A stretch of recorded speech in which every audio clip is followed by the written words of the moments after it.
Warangal parliament Congress అభ్యర్థిని కడియం కావ్య తన vote హక్కును వరంగల్ ఆర్ట్స్ అండ్ సైన్స్ కాలేజీలో కుటుంబ సభ్యులతో పాటుగా ఓటు హక్కును వినియోగించుకున్నారు. వరంగల్ పార్లమెంట్ నియోజకవర్గం తరఫున పోటీ చేస్తున్నాను, తను తప్పకుండా గెలుస్తానని ఈ సందర్భంగా ఆశాభావం వ్యక్తం చేయడం జరిగింది. వరంగల్ పశ్చిమ ఎమ్మెల్యే నాయిని రాజేందర్ రెడ్డి తన కుటుంబ సభ్యులతో తన ఓటు హక్కును హనుమకొండలో పోలింగ్ బూత్ లో వినియోగించడం జరిగింది.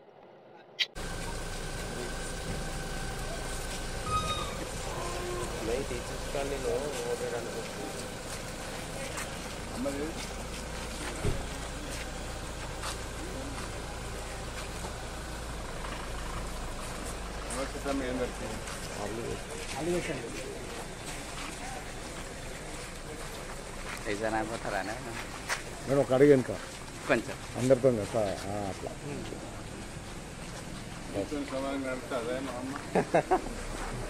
అందరు కలిసి వస్తే బాగుంటుంది.